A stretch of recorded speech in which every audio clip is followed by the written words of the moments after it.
talking to none other than Dewan Anderson, my partner in crime, and my cohort that put together the mindset that created GSA. That was back 10 years ago, Coach. Can you believe it? 10 years. Woo. Now we're about to retire the brand. And, you know, they're not going to put our name on a building anywhere in College Park, so we got to create our own legacy. So what I want you to tell me is, what's your most fond memory of GSA? Being honest with you, Gold, I think my most fond memories was us sitting in your basement creating the brand. I think once it came to fruition and we were able to see the brand in action, it was just a feeling of fulfillment.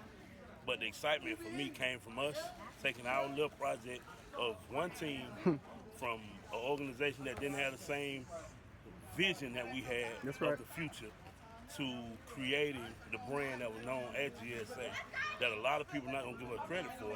But what a lot of people don't realize is we were the first independent organization in the city of Atlanta. Say it again, Coach. We were the first independent organization in the city of Atlanta to play on a major stage the way that we played in the YFA and represent as we did.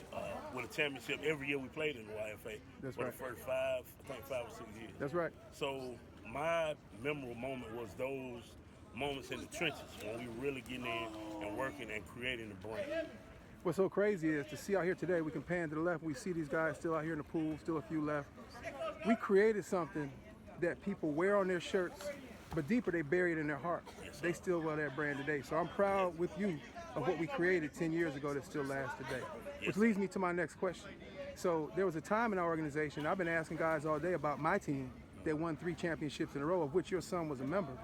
But we also had a championship with your team when you broke off and created your own 8U team. Yep. So together, between you and I, we got 4 championships right here. Yep.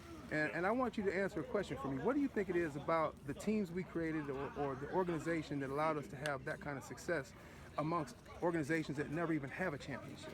I truly believe a lot of people take the acknowledgement on their shoulder, but I truly believe we were blessed with a great group of parents. I think that the parents that we had were crazy enough to believe in us when we didn't know what league we were going to play in, we didn't know where we were going to practice. That was a commitment that went deeper than football for me and you. That's right. So I think that's what made us special. That's what made us unique. No matter what, if it was rolling out the lights that we had to rent, construction lights, we had to rent to practice. No matter we had to cut the grass, we had to paint the stadium, our parents were right there side by side. Right. That was a buy-in that other teams and other organizations weren't able to achieve. Yeah. I mean, we look at some now and they put up amazing numbers in 1 year. Year 2 and 3, they're gone. That's right. So for us to be able to carry that torch for that period of time, and if I can stand corrected, but I don't know of another independent organization that has been able to have that longevity that we had consistently. Yeah, I'm not aware of one either. So not only did we create it, as we created our own lane, we ran our own lane. That's right. So we were momentous in every aspect of what we did.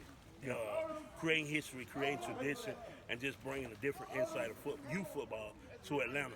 I can remember back our first pep rally. I don't know if you remember. I know it. And the gym was going crazy, and everybody was going crazy, screaming, shouting, cheerleaders everywhere, football players everywhere. I think you were on the opposite end, and we actually made eye contact.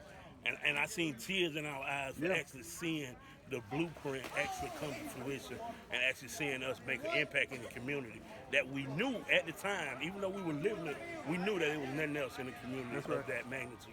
And now that it's over and we're able to sit here and bringing it to an end, it's like, wow, we made a lot of sacrifices to make that happen. That's right. So those type of things are the things that I remember.